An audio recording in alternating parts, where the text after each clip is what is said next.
The rain drummed against the courthouse windows as I stood in my simple white dress, clutching a bouquet of grocery store roses that Marcus had picked up on the way. My phone buzzed for the 15th time in the past hour, another text from my mother asking if I was still planning that little get-together for next weekend. I stared at the screen, my heart breaking a little more with each casual dismissal of what she thought was just another one of my dramatic attention-seeking events. According to YouTube analytics, 99.3% of viewers are not subscribed. That's a huge number. By subscribing the channel that is completely free, you'll help support the channel and never miss fresh content. If only she knew she was missing my wedding. But that was exactly the point, wasn't it?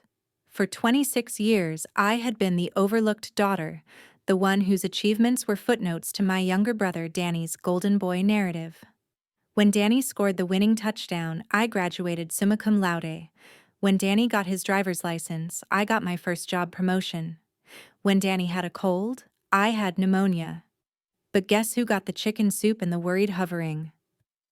The betrayal that led to this moment had been building for years, but it crystallized 3 weeks ago when I made the mistake of trying to include my family in the most important day of my life. 3 weeks earlier. "Mom, I need to talk to you about something really important," I had said, sitting across from her in the kitchen where she was meal prepping Danny's favorite protein shakes for his upcoming championship game. She'd murmured, not looking up from her precise measurements. "What's this about, sweetie?" "Make it quick. I need to get these done and then pick up Dad from the store. He's getting new cleats for Danny." I took a breath, my heart racing with excitement and nerves. Marcus proposed. That got her attention. Her head snapped up, eyes wide. "What? When? Why didn't you tell us immediately?" "Last weekend at the lake house. I wanted to tell you in person.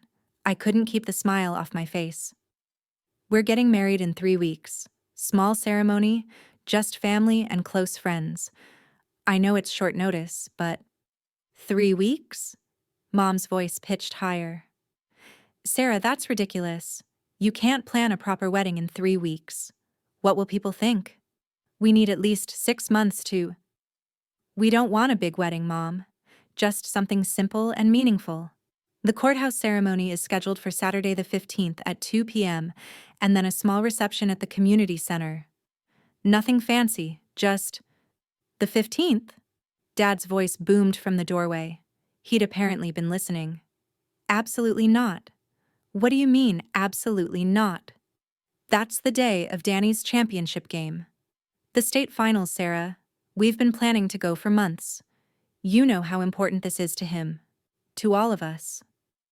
I stared at him, feeling like I'd been slapped. "It's my wedding, Dad." "It's a piece of paper at a courthouse," Mom interjected, already back to measuring protein powder. "You could do that any day. Danny's only got one shot at state champion.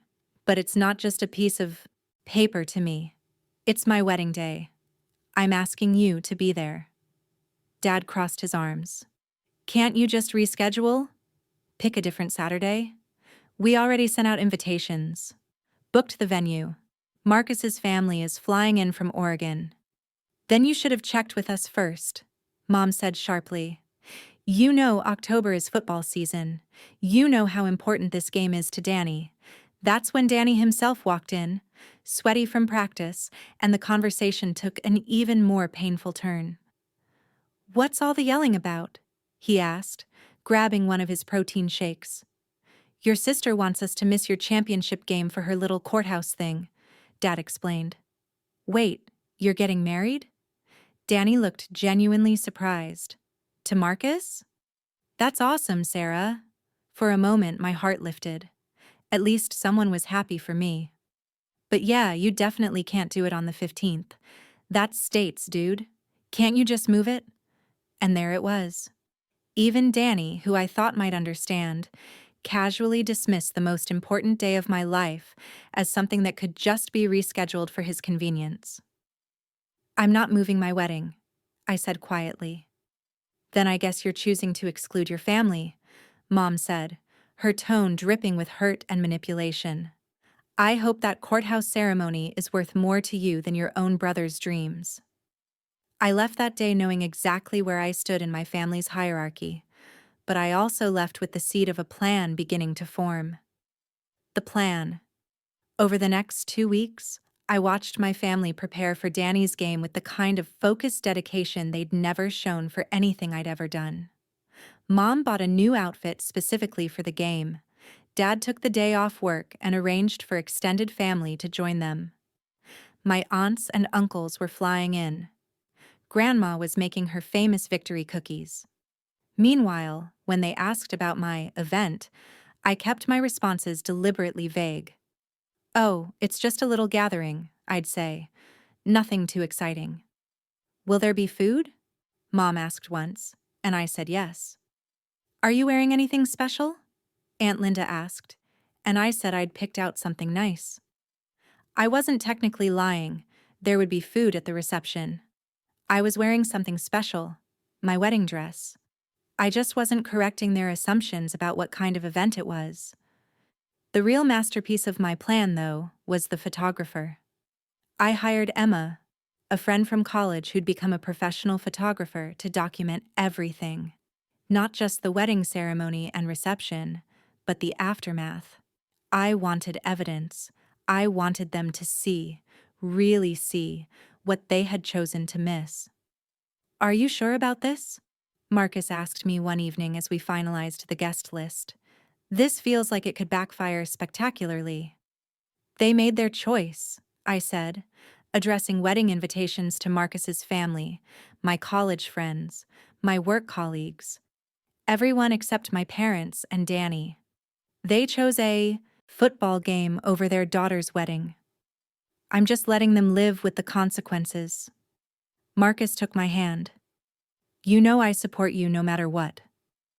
But Sarah, this is going to hurt them when they find out. And it's going to hurt you too. He was right, of course. It was already hurting. Every day that passed without my mother asking about flowers or my father offering to walk me down the aisle was another small crack in my heart. But I was past the point of backing down. The wedding day. The ceremony was beautiful, despite everything. Marcus's parents had flown in from Oregon and immediately adopted me as their daughter. His mother, Carol, helped me with my hair and makeup, and his father, Jim, walked me down the courthouse steps when my own father wasn't there to do it. He doesn't deserve the honor anyway, Jim whispered in my ear as we approached the courthouse doors. Any man who would miss his daughter's wedding doesn't understand what really matters in life. Emma captured everything, the nervous laughter as Marcus fumbled with the rings, the tears in my eyes during our vows, the joy on our faces when the judge pronounced us married. She also captured the empty spaces where my family should have been. During the reception, my college friends made heartfelt toasts. Marcus's family welcomed me with such warmth that it made the absence of my own family even more stark. But the hardest part was when Carol pulled me aside during dinner. Sarah, honey, where is your family?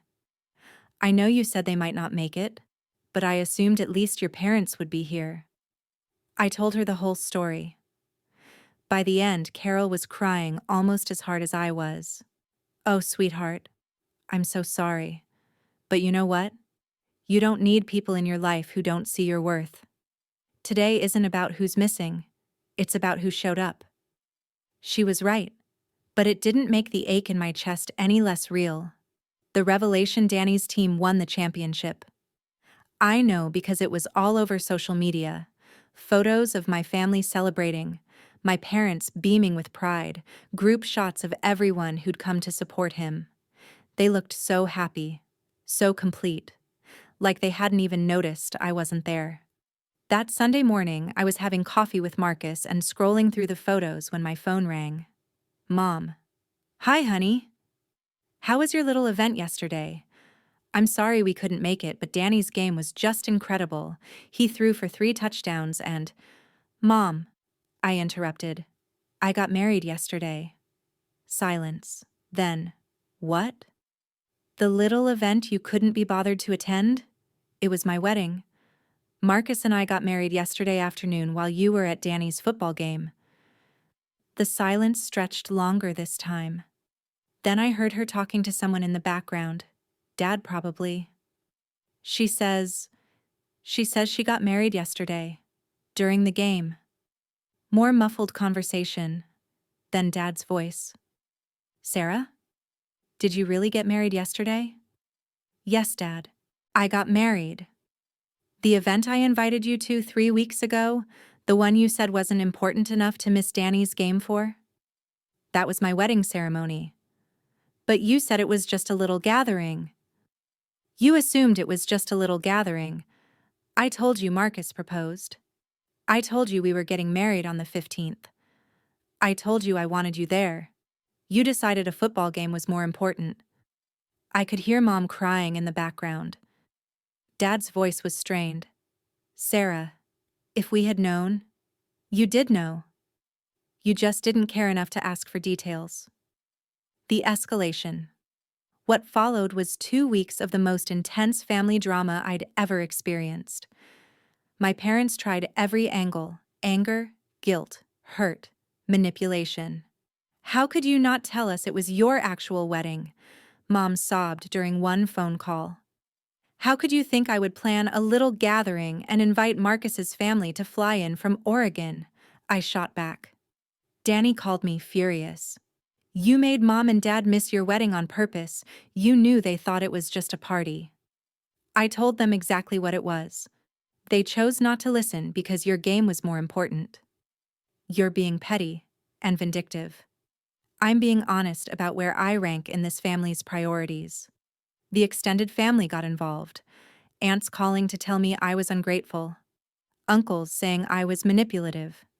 Grandma, bless her, was the only one who said, well, if they miss their daughter's wedding for a football game, maybe they need to think about their priorities. But the worst part was watching how it affected Marcus. He tried to be supportive, but I could see the strain.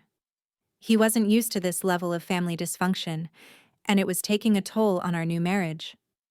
Maybe you should just forgive them, he suggested gently one evening after a particularly brutal phone call with my mother. For your own peace of mind. I'm not ready, I said.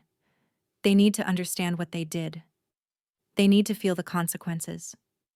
But what's the end game here, Sarah? How does this end? I didn't have an answer. The climax. The breaking point came when Danny showed up at our apartment unannounced on a Tuesday evening, 3 weeks after the wedding. He was still in his college sweatshirt, eyes red-rimmed like he'd been driving all night. We need to talk, he said when I opened the door. Marcus tactfully disappeared into the bedroom, leaving us alone in the living room. Mom's been crying every day since she found out, Danny said without preamble. Dad hasn't been sleeping. They feel horrible. Good, I said, but there was no satisfaction in it anymore. I was exhausted. No, not good, Sarah. This is tearing our family apart. Grandma had to go to the hospital yesterday. Stress-related chest pains. The doctor said it was because she's been so worried about all this fighting. That hit me like a punch to the gut. I loved Grandma. She was the one person in our family who had always treated Danny and me equally. Is she okay? She's fine, but Sarah, this has to stop. I get that you're mad, and maybe you have a right to be, but this is destroying everyone. I sank onto the couch, suddenly feeling like the weight of the past month was crushing me. Do you have any idea what it was like, Danny? Growing up in your shadow? Watching Mom and Dad celebrate every tiny thing you did while ignoring my biggest achievements? Danny sat down across from me, looking uncomfortable. I know they focused on me a lot. A lot? Danny, when I graduated from college with honors, they spent the whole dinner talking about your junior varsity football stats. When I got my promotion last year, Dad asked me to drive 3 hours to watch you sit on the bench during a scrimmage. I have spent my entire life being the supporting character in your story. I didn't ask for that, Danny said quietly. I know you didn't. And I don't blame you for it. Not really. But when I finally had something that was supposed to be about me, the most important day of my life, they chose you again. And you, even you, thought it was reasonable that I should just reschedule my wedding around your football game. Danny was quiet for a long time. When he finally spoke, his voice was small. I never thought about it that way. About what it must have been like for you. The worst part is that I planned this whole thing hoping they would realize what they were missing and change their minds. I kept waiting for Mom to call and ask about flowers, or for Dad to offer to walk me down the aisle. I kept hoping someone would care enough to ask what kind of little gathering requires flying in the groom's family. They do care, Sarah. They're devastated. They're devastated because they got caught, not because they missed my wedding. Maybe that's true, Danny said. But Grandma's in the hospital and our family is falling apart and you're married now. Shouldn't that be enough? Shouldn't you be happy? He was right, and I hated him for it. I was married to the love of my life. I had friends who cared about me, in-laws who welcomed me, a career I enjoyed. I had everything I needed for a happy life. So why was I still so angry? The resolution. The answer came to me as I sat in the hospital waiting room the next day, holding Grandma's hand while she recovered from her chest pains. She squeezed my fingers and smiled. Tell me about your wedding, sweetheart. I want to hear everything. So I did. I told her about Marcus's nervous laughter and my grocery store bouquet, and the way Jim had stepped in to walk me down the courthouse steps. I told her about Carol doing my hair and the beautiful toasts, and how happy I felt despite everything. It sounds perfect, Grandma said when I finished. I'm sorry I missed it.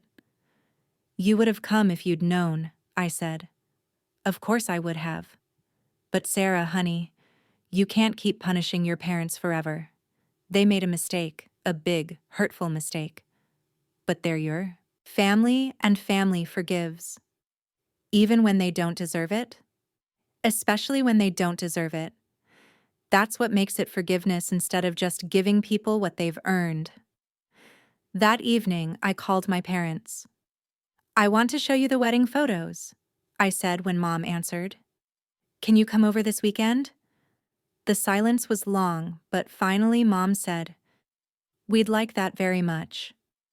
The aftermath, when my parents arrived that Saturday, I had Emma's photos spread out on the coffee table, all of them, including the ones that showed the empty spaces where they should have been.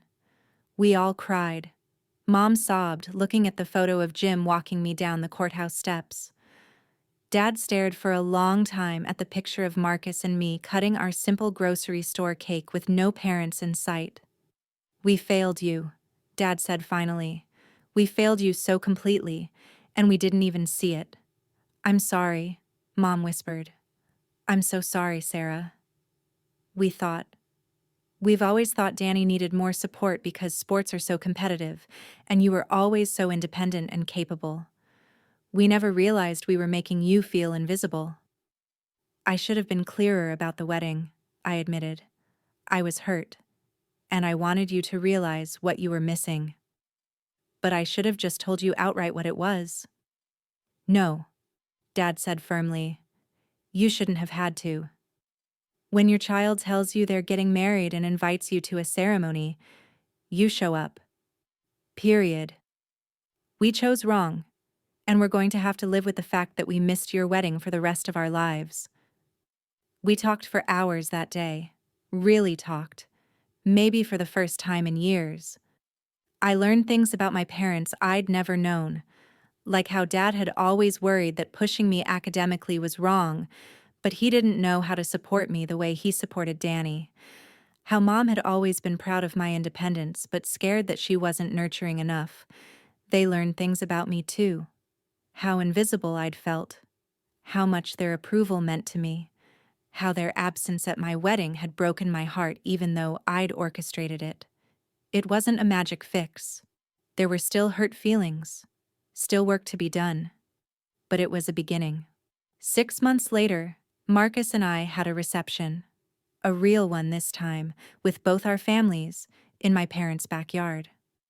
Mom insisted on planning the whole thing, and Dad walked me through their garden in my wedding dress while Emma took photos.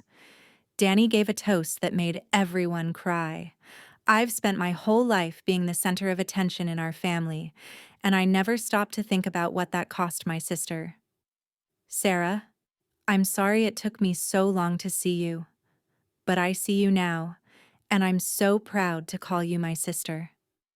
It wasn't the wedding I'd originally dreamed of, but in some ways it was better. It was a celebration built on truth and forgiveness instead of obligation. It was the wedding of a woman who had learned to stand up for herself, and a family who had learned to really see her. As I danced with my father under the string lights Mom had hung in the trees, he whispered in my ear, "I'm sorry I wasn't there for your real wedding day.